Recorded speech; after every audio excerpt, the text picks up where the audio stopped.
más poderosas, tú recordarás bien, por nuestro las universidades, etc. Tal vez porque había menos interés por formalizarlas, había más disposición a permitirle que se desarrollaran más libremente y que plantearan sus ideas y sus propuestas con claridad. Y yo soy muy partidario de eso. A mi juicio, el movimiento juvenil en Chile creció el año pasado más que lo que había ocurrido en los 20 años anteriores con las movilizaciones estudiantiles, y yo soy partidario de ese tipo, de esas formas de participación, ojalá no violenta, por cierto, en la vida social, más que tratar de inventar organizaciones juveniles que en realidad no llegan muy lejos. Y la última era, la otra primera. Sobre la educación cívica. No, yo soy muy partidario de eso. La verdad es que generalmente yo nunca miro, esto de mirar mucho hacia el pasado, decir, mira, antes hacíamos esto y pelea eterna con mis compañeros de universidad, y cuando empiezan, no, nosotros estábamos, digamos, en la universidad gratis, claro, porque éramos como 50.000 nomás. Entonces no vale la comparación. La mayor parte de nosotros, de los que no estaban ahí, se habían quedado votados a mitad de la primaria o al entrar a la secundaria. El problema de la educación hoy día es un problema masivo, porque nosotros le hicimos un problema masivo y es una gran cosa. Ahora el problema es que tenemos que asumirlo. Lo mismo vale un poco con esto, pero dicho esto, yo sí soy muy nostálgico de la educación cívica. La verdad es que por lo menos yo tengo un gran recuerdo de eso, y creo que es un tiempo mucho mejor utilizado que nuestra serie de enseñanzas que se nosotros nos acostumbramos desde la escuela a leer el diario, a leer sobre la política, a internizarnos con lo que pasaba en la sociedad, y eso no es una cosa de algunos jóvenes excepcionales, no lo hacían todos los jóvenes, todos. Hoy día creo que existen más recursos para hacer educación cívica, no solamente a través de las escuelas, sino que a través de los medios de comunicación y otros, y yo quisiera que fueran mejor utilizados que lo que son ahora. La experiencia nuestra, por ejemplo, en la Organización de Estados Americanos, nosotros hacemos asambleas modelo de la OEA, hacemos reuniones con jóvenes en todo el continente, y es muy impresionante cómo los jóvenes se interesan y se entusiasman por las cosas públicas. Lo que pasa es que hoy día eso es casi una rareza en los sistemas educacionales, así que yo soy muy partidario del retorno a eso. Bueno, Yo quisiera hacer un par de preguntas. yo quiero decir una cosa final. Sí, anda. Bueno, a propósito de la intervención, porque ¿qué sentido tiene hoy día hablar de integración regional, de integración latinoamericana, cuando vivíamos bajo el paradigma de la integración de los países europeos? Y hoy día incluso observamos que entra en crisis también Europa como integración. Cuando nos ufanamos de estar integrados a la OCDE, cuando firmamos tratados de libre comercio con países del Asia, de América, de Europa, ¿qué futuro se puede visualizar respecto a la integración regional? ¿Vale la pena insistir, sobre todo en este esquema planteado de nuestras difíciles relaciones con algunos países y querellas que se prolongan en el tiempo? Y lo otro, a propósito de lo que ha estado discutiéndose en el país en las últimas semanas, y este descontento que surge desde las regiones por el centralismo, porque las regiones empiezan a apreciar que pese al aporte enorme que hacen al desarrollo del país, al crecimiento, ellos no están cada día más ausentes de las decisiones que se toman. Que una nueva constitución, pongámonos en el caso, que la que se reforme la actual y se proclame otra, podría avanzar hacia una forma de federalismo, como alguna vez se planteó en nuestra historia.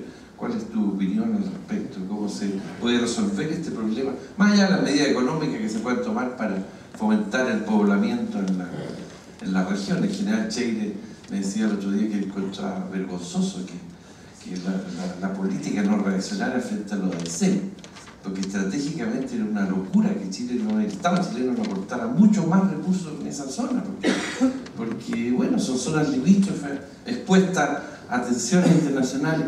¿Cómo es tu visión al respecto, Ezequiel? Porque también es una visión de futuro.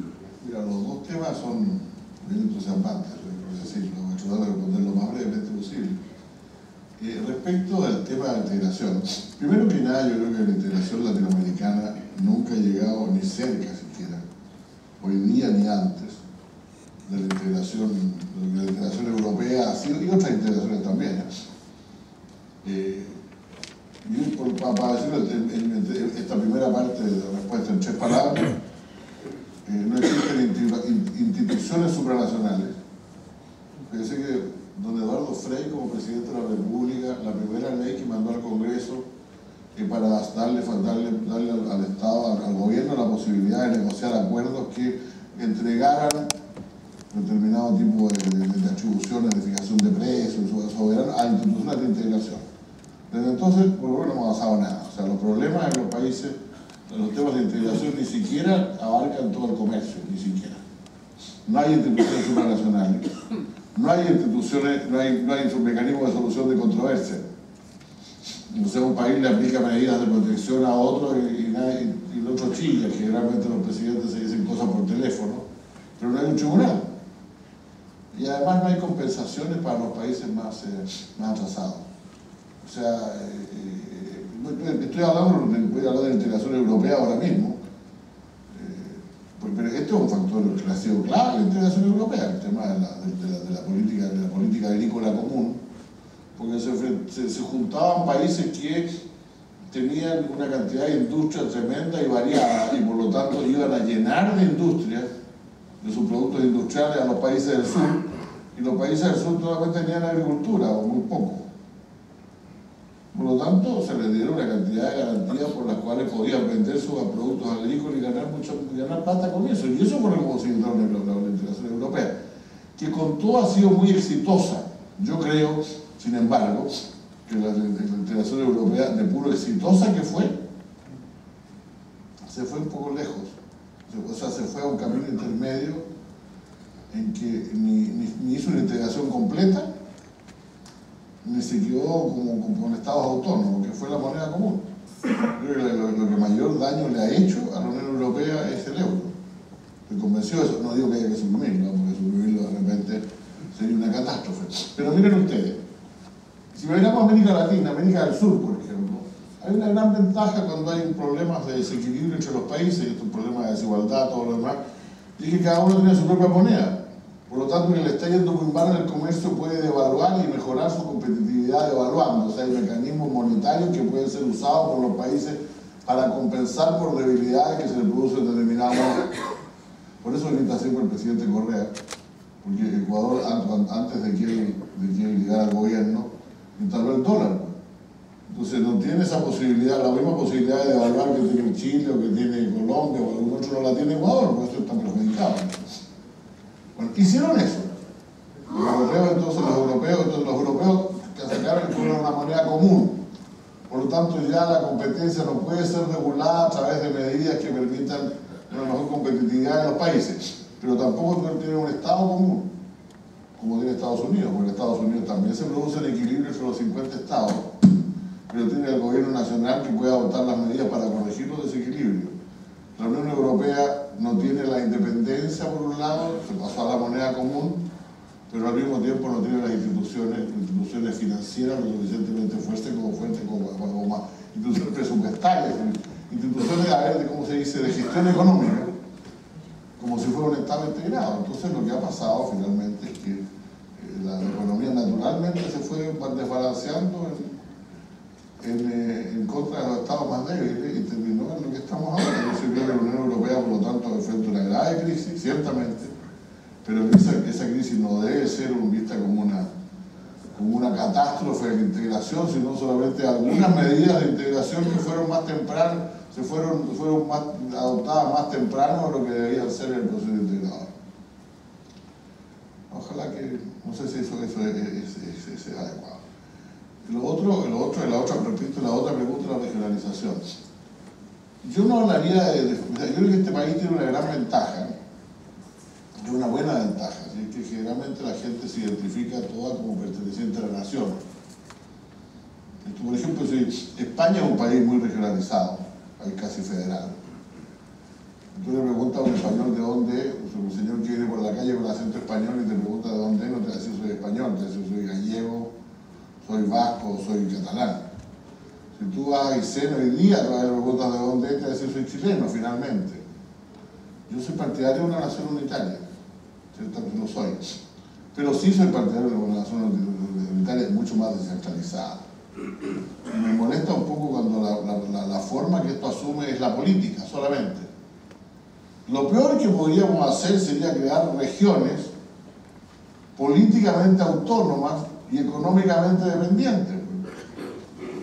O sea, nosotros tenemos unos gobiernos regionales que manejan poca plata y a los cuales queremos darle votos. Y luego, si le vamos a dar votos para elegir gobiernos regionales, entonces démosle plata para que esas autoridades elegidas tengan recursos con los cuales hacer desarrollo regional. Ahora pienso que, sin embargo, hay que volver a un esquema de regiones que se pueda sostener. O sea, en Chile todos sabemos que las regiones superavitarias hay solamente 2,5. La metropolitana, la segunda y la octava cuando le va bien. Las otras son todas de alguna manera dependientes. Yo creo que si nosotros tenemos regiones económicamente viables, tenemos que examinar económicamente viable, podemos ser económicamente viable. Tenemos que hacer dos cosas. Primero, constituir regiones que realmente tengan un cierto grado de integración productiva entre sí, que probablemente son menos que las que hay hoy día.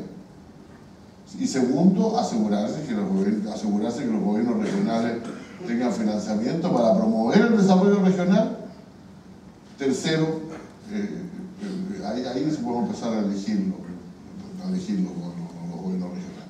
Sin embargo, hay una última cosa que me faltaba decir. Yo no creo que se pueda, y de eso estoy de acuerdo con el general. Yo creo que lo que se cae con lo de Aysén es el mito de que todas las regiones son iguales y todas compiten en igualdad de condiciones. Pero no compiten en igualdad de condiciones. Mira, una anécdota de mi experiencia en el gobierno. Como tú recordarás, el Pancho Vidal era mi subsecretario de Desarrollo Regional. Y un día me dijo, ¿por qué no invitamos a los dirigentes de las empresas, a los dirigentes empresariales del país, a que nos digan qué piensan ellos de la regionalización? Le mandé una carta y dije, bueno, mandarán al vicepresidente a cargo de los asuntos regionales. No, llegaron todos los jefes, todos los presidentes de las 7 confederaciones llegaron allá a sentarse al desayuno, era el centro de ese momento. Y todos tenían el mismo mensaje. O sea, mira, si las condiciones son iguales, la gente se instala en Santiago. A menos que haya producido minería, que se instalará y algunos que ya están instalados en Concepción, la madera, etc. Pero en condiciones iguales, si uno ha instalado una empresa de alta tecnología, por ejemplo, ¿para qué se va a ir a Aysén? O empezar a ir a Nica, si tiene el aeropuerto, tiene los bancos, tiene todos los contactos con el mundo, tiene todas las comunicaciones, tiene la mano de obra más calificada, todo la tiene en Santiago.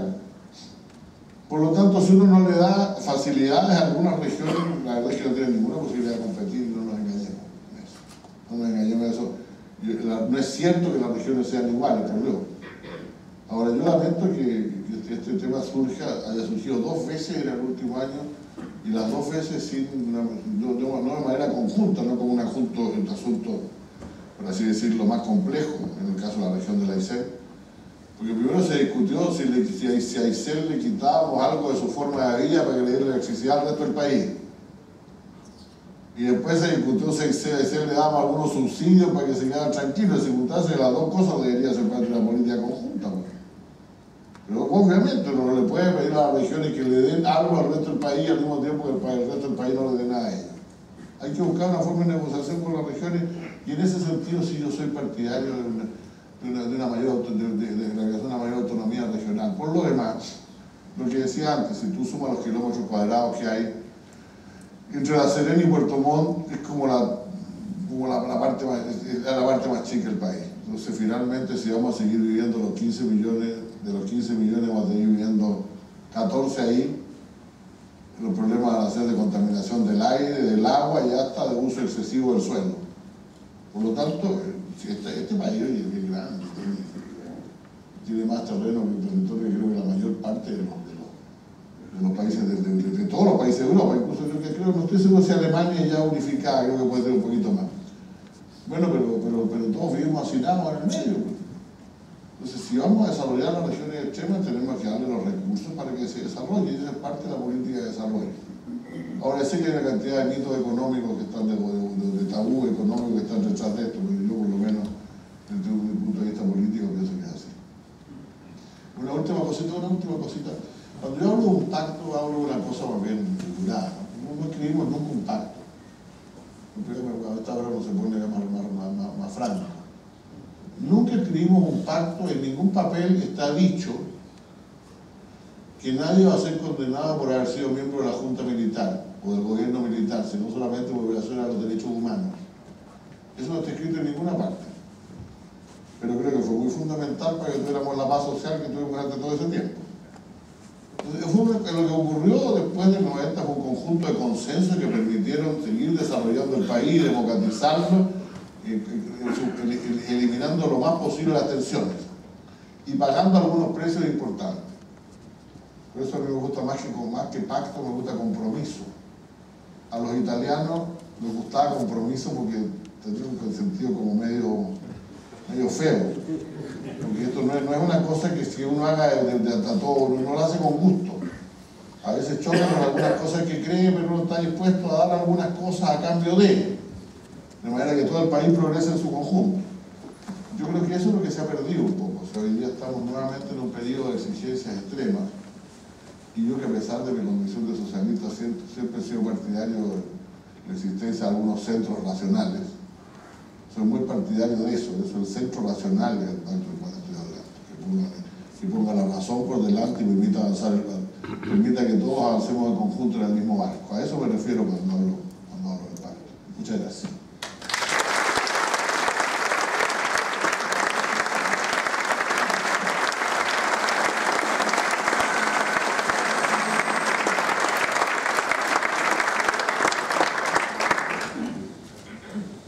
Creo que hemos estado en una clase, en una exposición que muestra de manera muy integral quién es José Miguel Insulza. Pero además me voy a permitir un comentario personal que nunca se lo he hecho, pero lo voy a hacer ahora. Yo creo que se le notan los genes masónicos.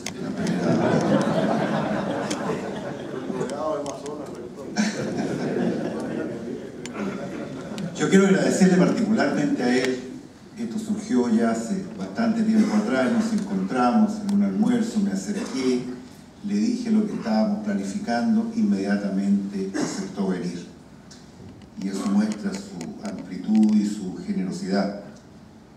Y además, debo decirlo, él está por pocas horas acá en Santiago, sus múltiples actividades lo mantienen viajando, pero igualmente decidió poner un tiempo para estar con nosotros y se lo agradezco yo muy sinceramente porque ha sido una contribución muy importante al propósito de fondo que tiene este conjunto de presentaciones. Y desde luego también quiero agradecerle a mi querido amigo Juan Pablo Cárdenas, Premio Nacional de Periodismo, por cierto, por habernos acompañado esta tarde, porque siempre hemos querido que estas presentaciones tengan la introducción de una persona vinculada a los medios, de manera de que proyecten desde allí los retos, las ideas que posteriormente desarrolla nuestro invitado. De manera que también lo agradezco por su tiempo y por su generosa participación en esta actividad organizada por la Gran Logia de Chile. A ambos les quiero hacer entrega de un modesto reconocimiento que es simplemente un testimonio de nuestro aprecio y, por cierto, de la invitación permanente para que cuando sea nos acompañen siempre en esta casa. Muchas gracias a ambos.